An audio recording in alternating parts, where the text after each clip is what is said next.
नमस्कार, बहुत स्वागत है आपका IND24 में और मैं हूं आपके साथ खुशी व्यास। तो चलिए सबसे पहले तो आप सभी को चैत्र नवरात्रि की हार्दिक शुभकामनाएं। नवरात्रि का पावन पर्व चल रहा है और आज चैत्र नवरात्रि का पहला दिन है। नवरात्र का पहला दिन माँ शैलपुत्री को समर्पित होता है। शैलपुत्री हिमालय की पुत्री है, इसी वजह से माँ के इस स्वरूप को शैलपुत्री कहा जाता है। तो चलिए और भी ज्यादा जानकारी लेंगे। हमारे साथ स्टूडियो में मौजूद है पंडित विष्णु राजौरिया जी। पंडित जी, पहले तो आपका बहुत बहुत स्वागत है IND24 में।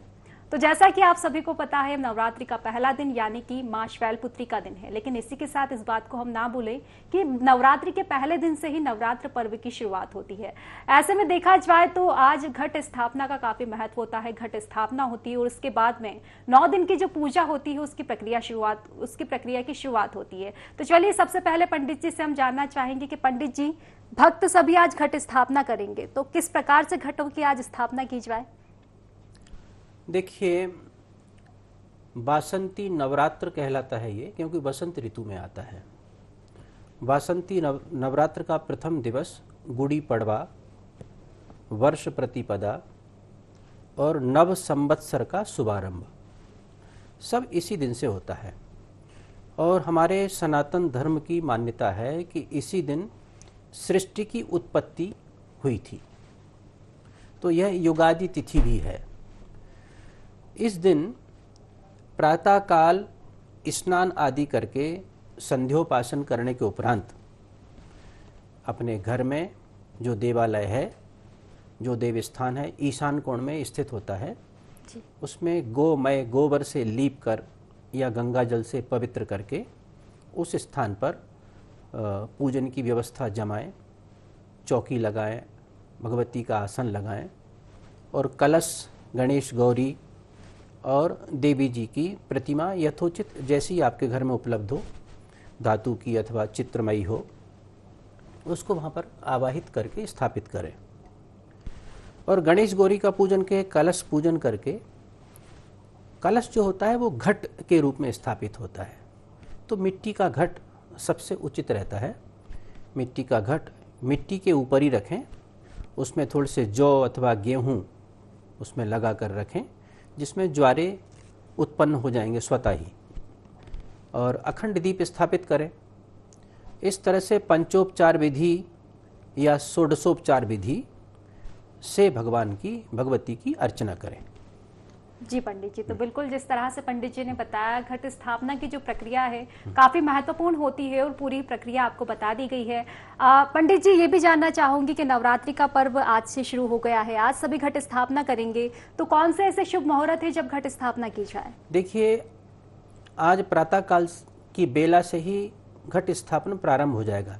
वैसे तो नियम यह है कि चंडी का पर्व है, ये चंडी की अर्चना का पर्व है, तो सारे ग्रह, नक्षत्र, तारागण सब अपने आप ठीक हो जाते हैं जी। फिर भी स्थिर लग्न में यदि करना चाहें तो 8:50 प्रातःकाल से प्रातः 10:48 तक वृषभ लग्न में भगवती का आवाहन करें, स्थापित करें, तो सर्वोत्तम रहेगा।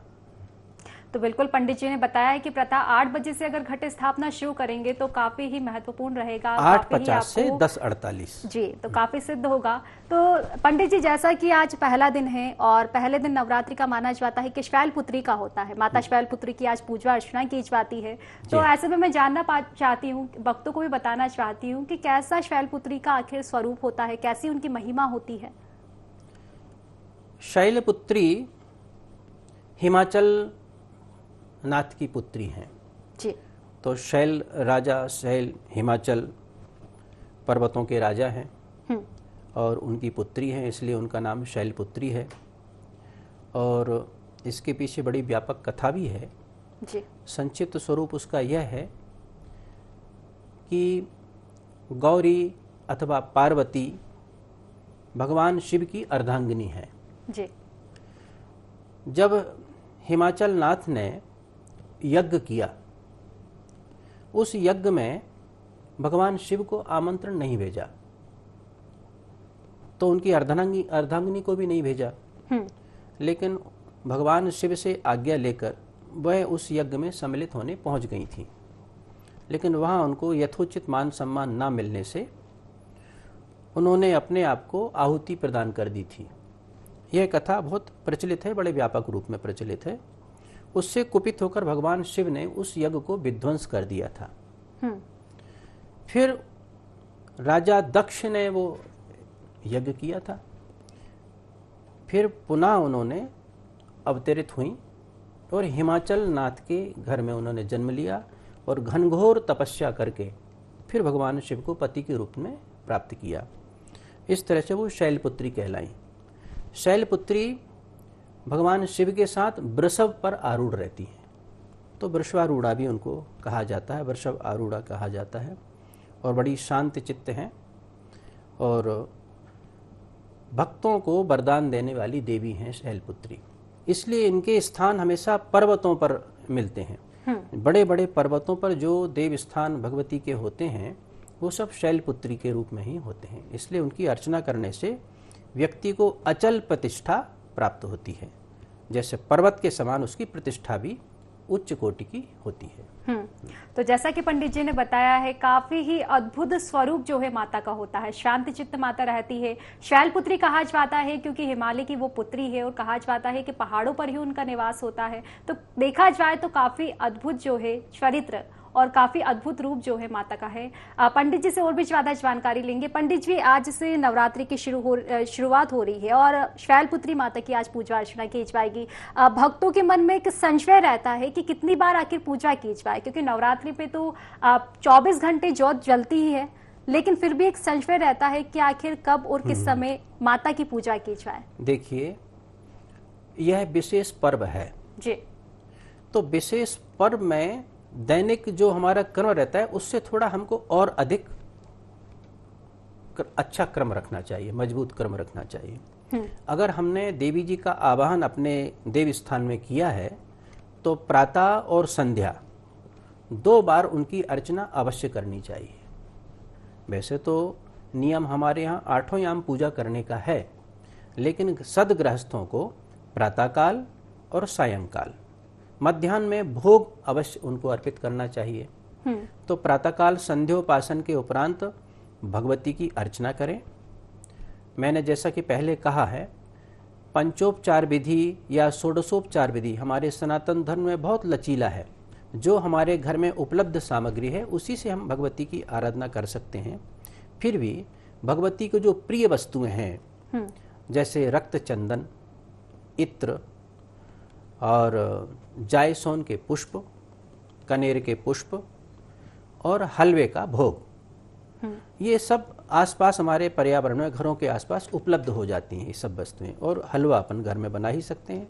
शुद्ध भोग उनको लगाएं और दोनों समय उनकी अर्चना करके आरती और दुर्गा जी को प्रसन्न करने के लिए जो भी स्तोत्र हमको कंठस्थ हैं अथवा हम किताब से ग्रंथों से पढ़ सकते हैं उनका पठन पाठन करना चाहिए।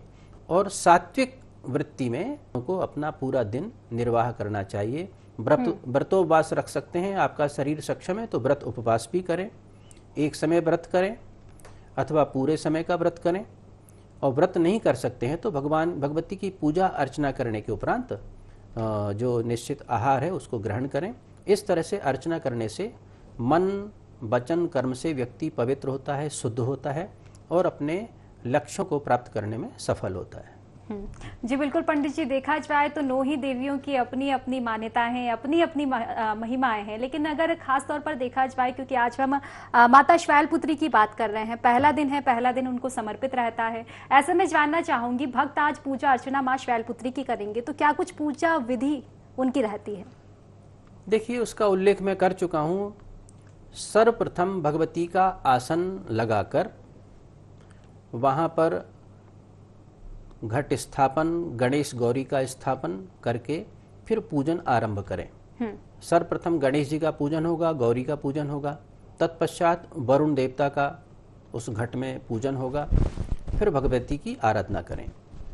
तो पाद्य, अर्घ, आचमन, मधुपर्क देकर उनको पंचामृत से स्नान कराएं। पुनः शुद्धोदक स्नान करा के, शुद्धोदक स्नान कराने के उपरांत वस्त्र आभूषण से उनको सुसज्जित करें। रक्त चंदन उनके मस्तक पर लगाएं, लेपन करें। अक्षत, और फिर जैसा कि मैंने कहा, कनेर के पुष्प, गुलाब के पुष्प, जायसोन के पुष्प सबसे प्रिय होते हैं उनको, उनकी माला पहनाएं, पुष्पों से सुसज्जित करें और सिंदूर, अबीर, गुलाल, इत्र अर्पित करके धूप दीप अर्पित करें। धूप दीप के उपरांत हस्त प्रक्षालन करके हलवे का, पूड़ी का भोग लगाएं। भोग के उपरांत करोत वर्तन करके तांबूल, ऋतुफल में अनार उनको अर्पित करें। फिर द्रव्य दक्षिणा चढ़ाकर आरती करें। आरती करके संकीर्तन करें, स्तोत्र का पाठ करें, तो समस्त कष्टों से निवृत्ति होती है। जी बिल्कुल पंडित जी, आपने विधि भी बताई दी है सभी भक्तों को। तो जैसा कि आपने देखा, पंडित जी ने बताया है, विधि में विधि विधान से पूजा अर्चना माँ शैलपुत्री की जाती है। और क्योंकि माँ शैलपुत्री जो है शांत चित्त मन की है, तो कहीं ना कहीं भक्तों को एक संशय जो रहता है वो भी नहीं रहता है माता की पूजा अर्चना में। पंडित जी, एक और बात अहम, क्योंकि मंत्रोच्चारण का पूजा में काफी महत्व होता है, ऐसे में भक्तों को भक्त भी जानना चाहते हैं और हम भी जानना चाहते हैं कि ऐसे कौन से मंत्र होते हैं जिनकी माता शैलपुत्री की पूजा उन्हीं मंत्रों से की जाए। देखिए, हमारे सनातन धर्म में ऋषियों ने अनेक रचनाएं की हैं और दुर्गा सप्तशती एक ऐसा ग्रंथ है जो भगवती की आराधना का मूल ग्रंथ है। तो दुर्गा सप्तशती के मंत्रों में कवच, अर्गला, कीलक और दुर्गा सप्तशती के 13 अध्याय, इसके उपरांत सिद्ध कुंजी का स्तोत्र। अब जो व्यक्ति, जो साधक इतना समय नहीं दे सकते हैं, वो केवल कवच और अर्गला कर लें, अथवा रक्त चंदन की माला लेकर ओम ऐं ह्रीं क्लीं चामुंडायै विच्चे, ये दुर्गा जी का मूल मंत्र है, नवारण मंत्र इसको कहते हैं। इस मंत्र का जप करना प्रायः सभी साधकों को आता है। अन्य देवियों के पृथक पृथक मंत्र साधकों को याद करना थोड़ा कठिन होता है। तो ओम ऐं ह्रीं क्लीं चामुंडाई विच्चे, इस मंत्र का जप करें और जब पूरे 9 दिन का जप पूर्ण हो जाएगा तो 9वें दिन, नवमी को या अष्टमी को, जो भी पर्व उनके यहाँ कुल परंपरा में मनाया जाता है, उस दिन इसका हवन करके समापन हो सकता है और इसका बहुत शीघ्र फल प्रभाव प्राप्त होता है। जी पंडित जी, बहुत बहुत धन्यवाद। आपने सभी प्रक्रिया जो पूजन की होती है माँ शैलपुत्री की हमारे भक्तों तक पहुंचवाई। पंडित जी, देखा जाए तो आज से सभी भक्त उपासना, व्रत, ये सभी भी आज से शुरुआत कर देंगे। 9 दिनों तक व्रत जो है भक्तों का चलेगा, तो ऐसे में किस तरह से व्रत को करे भक्त? हाँ, देखिए, सर्वप्रथम प्रातः स्नान करें, संध्योपासन करें। संध्योपासनोपरांत अपने देव स्थान में बैठकर पूरे स्थान को पूरा पवित्र करके गंगा जल से, गोबर से लीप कर वहाँ पर बैठकर अपना भगवती के स्थान को बनाएं। अब देखिए, पूजन पाठ करने में सबसे पहले हमारा चित्त जो है वो शुद्ध होना चाहिए। चित्त में विकारों को ना रखें। जब हम पूजन अर्चना कर रहे होते हैं तो मस्तिष्क इधर उधर भटकता रहता है, ऐसा भटकाव ना लाकर एकाग्रचित होकर भगवती की आराधना करें। तो उससे आपको आत्मीय शक्ति अंदर से उत्पन्न होगी, ऊर्जा उत्पन्न होगी और ऐसा निरंतर करने से आपके स्वभाव में आ जाएगा कि आप कभी भी एकाग्रचित हो सकते हैं, अपने मन को वशीभूत कर सकते हैं। इस तरह से अर्चना करने से शीघ्र फल प्राप्त होता है और तभी आपका उसमें मन भी लगेगा, एकाग्र हो जाएंगे तो उसका पूर्ण फल भी प्राप्त होगा और पूजन में आनंद भी आएगा। जी बिल्कुल। तो जिस तरह से पंडित जी ने बताया कि पहले सर्वप्रथम स्थान करें, और एक अहम बात जो पंडित जी ने हमको बताई है कि चित्त की शांति, कहा भी जाता है कि मन चंगा तो कटौती में गंगा, तो बिल्कुल मन अगर चंगा होगा तो माता अपने आप ही आशीर्वाद देगी। और एक अहम बात होती है ये कि जब हम पूजा अर्चना कर रहे हैं तो हमारा मन जो है माता के ऊपर लगा रहे, ना कि हमारा मन भटकता रहे। तो ये भी बिल्कुल अहम बात है पंडित जी ने बताई है। पंडित जी, कुछ और भी जानना चाहूंगी। आपने व्रत बता दिया, पूजा विधि बता दी और इसी के साथ अन्य जो कई अहम बातें हैं वो भी आपने बता दी, शुभ मुहूर्त की बात भी आपने बता ही दी है। पंडित जी, जानना चाहूंगी कि देखा जाए तो नवरात्रि में जोत का काफी महत्व होता है।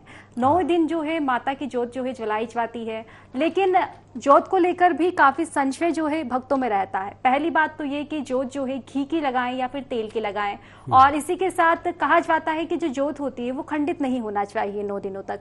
तो किस तरह से रखरखाव जोत का करें और किस तरह से जोत जो है प्रज्वलित करें, 9 दिनों तक किस तरह से उसको रखें, और उसके बाद जब 9वें दिन नवरात्र खत्म हो जाए तो उस जोत का क्या करें? देखिए, अखंड ज्योति का बहुत अधिक महत्व है। प्रत्येक पूजा में हमारे यहाँ दीप प्रज्वलित किया जाता है। दीप से विग्रह को प्रकाशित किया जाता है। जो विग्रह हमने देवालय में लगाया है, जिनको स्थापित किया है, उनका प्रकाशमान रहे, उनका दिव्य स्वरूप हमको दर्शन होते रहे, इसलिए दीप लगाया जाता है। कालांतर में अब प्रकाश की व्यवस्था वैज्ञानिक दृष्टि से बहुत पर्याप्त हो गई है, लेकिन फिर भी दीप का महत्व है। अखंड दीप प्रज्वलित करने से उस व्यक्ति को अखंड यश कीर्ति की प्राप्ति होती है, इसलिए विशेष रूप से अखंड दीप लगाया जाता है। तो अखंड दीप अग्नि कोण में सर्वोत्तम होता है अथवा ईशान कोण में लगाएं।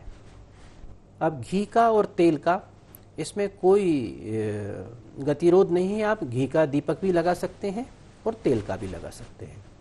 नंदा दीप लगाएं, बत्ती उसके मध्य में रहे, अच्छी बत्ती बनी हो तो 9 दिन क्या, वो तो 9 साल भी उसका कुछ बिगड़ता नहीं है। आप लगातार उसमें घृत और तेल पूरित करते रहें, बत्ती को समय समय पर संभालते रहें, तो कई स्थानों पर तो बरसों बरस से दीप प्रज्वलित हैं, कभी वो तो खंडित नहीं होते हैं। हाँ, वायु के वेग से उनकी रक्षा करने के लिए ऐसी व्यवस्था जरूर रखें, रक्षा पात्र लगाएं, तो दीप कभी भी खंडित नहीं होगा। और विधिवत उनका नित्य प्रति पूजन करें तो आपका जीवन बिल्कुल दिव्य ज्योति की तरह प्रकाशित होता रहेगा। जी बिल्कुल पंडित जी, दीप प्रज्वलित का तो काफी महत्व होता है, हमारे संस्कारों में, हमारी परंपराओं में काफी महत्व है दीप प्रज्वलन का। पंडित जी, आपने बताया कि घी तेल का कोई महत्व नहीं होता है, आप दोनों ही घी हो या तेल, किसी से भी दीप का प्रज्वलन कर सकते हैं। और साथ ही पंडित जी ने बताया कि जब दीप प्रज्वलन करें तो बीच में उसकी बाती रखें, जिससे कि जो दीप का आपका प्रज्वलन रहेगा 9 दिनों तक चलेगा। बचवाना चाहिए तो बस हवा के वेग से आप बताए रक्षा पात्र लगाए, तो काफी अहम जानकारी जो है पंडित जी ने हमको बताई है। पंडित जी, आपने जानकारी बताई है, लेकिन एक और अहम सवाल कभी कभी हो जाता है कि किसी कारणवश खंडित हो जाती है ज्योति, तो ऐसे में भक्त जो है काफी डर जाते हैं और अपशकुन इसको मानते हैं, तो इसके लिए क्या कुछ करें? नहीं, इसमें कोई ऐसा अपशकुन नहीं है। बस पुनः नई बाती लगाकर दीप में नया घृत या तेल पूरित करके पुनः उसको प्रज्वलित करें, पुनः फिर दीप पूजन करें। भो दीप देव रूपस्त्वम कर्म साक्षी अविघ्न कृत, यावत् कर्म समाप्ति स्यात् तावत् त्वं प्रज्वलितो भव। इस प्रकार से जो मंत्र आप कह सकते हैं या प्रार्थना कर सकते हैं, उस मंत्र से पुनः दीप को स्थापित कर दें और उससे आपको कोई अनिष्ट नहीं होगा, कोई दोष नहीं होगा। लेकिन रक्षा पात्र की व्यवस्था रखेंगे तो ऐसी परिस्थिति नहीं बनेगी। तो बिल्कुल आपने और एक बात और पूछी थी आपने कि जब हमारा अनुष्ठान 9 दिन पूरे हो जाएंगे, समापन हो जाएगा, तो उस दीप का क्या करें? देखो, उस समय जब हमारे पूर्णाहुति हो जाती है, हवन हो जाता है, भंडारा हो जाता है अथवा कन्या भोज हो जाता है, तो उस दीप में फिर हम तेल या घृत पूरित करना को विराम दे देते हैं, बंद कर देते हैं। तो स्वतः ही वो अपना पूर्ण जब जैसे हो जाता है तो स्वतः जब तक जलता है और उसको बुझाया नहीं जाता है, लेकिन वो स्वतः ही घृत तेल जब समाप्त हो जाता है तो अपने आप ही उसका समापन हो जाता है। जी पंडित जी, तो जिस तरह से पंडित जी ने बताया, और अब सभी भक्तों का जो एक संशय बना हो कि जब अगर किसी कारणवश जो ज्योत होती है माता की वो खंडित हो जाती है तो उसके लिए क्या करें, तो ये सब प्रक्रिया भी पंडित जी ने हमको बताई दी है। और इसी के साथ जब 9 दिन हो जाते हैं तो किस तरह से ज्योत को विराम करना है, तो ये सब जानकारी भी पंडित जी ने हमको दे दी है। तो बहुत बहुत शुक्रिया पंडित जी। पंडित जी, एक और अहम बात, जब पूजा होती है 9 दिनों तक, जैसा कि हमने बताया 9 ही माताओं की अलग अलग महिमा होती है, 9 ही दिन अलग अलग माताओं की पूजा की जाती है। ऐसे में पहले दिन की अगर हम बात करें तो ऐसी कौन सी चीजें जिन चीजों से हम माता को भोग लगाएं? हाँ, शैलपुत्री को तो जैसा कि मैंने पहले उल्लेख कर चुका हूं, हलवा और पूड़ी का भोग ही सर्वोत्तम होता है। घर का बना हुआ शुद्ध घी का हलवा और शुद्ध घी की पूड़ी, कम से कम 5 पूड़ी और हलवा भगवती को अर्पित करें। हाँ, भोग में, भगवती के भोग में तुलसी दल नहीं डाला जाता है, ये आप विशेष ध्यान रखें। जैसे गणेश जी के भोग में तुलसी दल नहीं डलता है, वैसे ही दुर्गा जी के भोग में भी तुलसी दल का प्रयोग नहीं होता है। बेल पत्र का प्रयोग कर सकते हैं, अथवा आप कुछ भी ना डालें और मंत्रों से भोग लगाएं, अपनी भावना से भोग लगाएं, जो आप प्रार्थना करते हैं उसके माध्यम से भोग लगाएं। भगवती भोग को स्वीकार करती हैं। जी बिल्कुल, तो ये पंडित जी ने काफी अहम जानकारी हमें दी है, क्योंकि हम सभी को पता रहता है कि जब भी भोग लगाते हैं भगवान को तो उसमें तुलसी जी जरूर डालते हैं। तुलसी जी का एक पत्ता होता है, वो भोग में पहले जाता है, उसके बाद ही भोग लगता है। लेकिन पंडित जी ने कहा है कि जो माता को भोग लगाया जाता है, शैलपुत्री माता को, उसमें तुलसी जी नहीं डलती है। पंडित जी, इसके पीछे का कारण भी अगर आप भक्तों को बता देंगे तो काफी अच्छा रहेगा, क्योंकि अब भक्तों के मन में एक और उथल पुथल हो गई होगी कि ऐसा क्या कारण है, क्योंकि सभी लगभग जितने भी भगवान रहते हैं हम उनको भोग लगाते हैं तो तुलसी जी का जरूर आवश्यक काफी महत्व होता है। कहा जाता है कि तुलसी जी के बिना तो भोग ही अपूर्ण रहता है, और ऐसे में आपने जिस तरह से बताया कि माता जी को नहीं लग पाता, तो इसके पीछे का कारण भी। देखिए, तुलसी जी का जो नैवेद्य है वो भगवान विष्णु, शालिग्राम, भगवान कृष्ण, भगवान राम, इनको लगाया जाता है इससे जी। और माँ दुर्गा के भोग में जायसोन का पुष्प अर्पित किया जाता है, उससे उनको प्रसन्नता होती है। और शक्ति की उपासना में जायसोन के पुष्प का सर्वाधिक महत्व है, तो जायसोन का पुष्प रखें भोग के ऊपर, उससे वो भोग ग्रहण कर लेती हैं तुरंत। इसी प्रकार से गणेश जी दूर्वा के भोग से तत्काल प्रसन्न होते हैं। भगवान शिव के भोग में बेल पत्र लगाया जाता है, यहाँ देवी जी के भोग में भी बेल पत्र आप लगाएंगे तो प्रसन्न रहेंगे।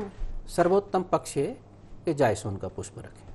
जी बिल्कुल, तो पंडित जी ने जिस तरह से बताया कि जायसोन के जो पुष्प होते हैं उससे माता काफी प्रसन्न रहती है, और अगर माता प्रसन्न रहेगी तो हमारे चित्त को तो बिल्कुल जाहिर सी बात है कि प्रसन्नता मिलेगी सही। तो काफी अहम जानकारी जो है पंडित जी हमको बता रहे हैं, और हमारे जरिए आप तक ये जानकारी पहुंच रही है तो हमें भी काफी खुशी मिल रही है।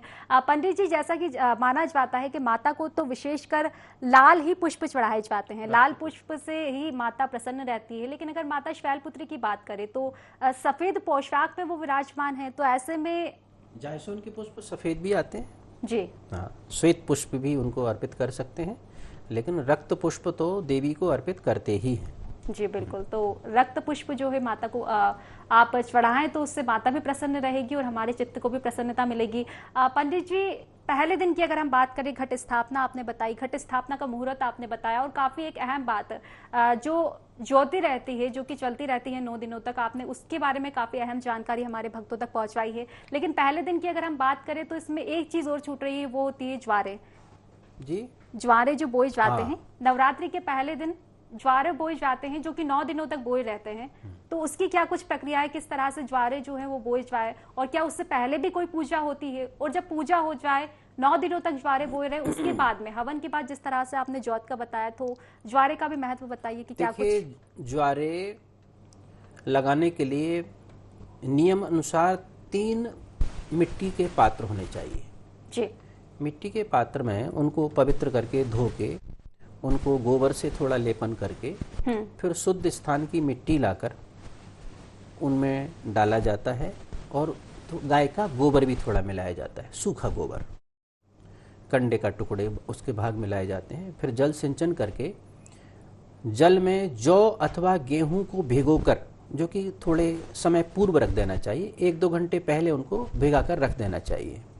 फिर उन ज्वारों को, गेहूं के या जौ के दानों को उस मिट्टी पर चारों तरफ अच्छे से विकिरण कर दें, उनका प्रसार कर दें, फैला दें, और फिर उन पर बारीक मिट्टी का चूरा थोड़ा थोड़ा उनके ऊपर एक आवरण, एक परत और चढ़ा दें।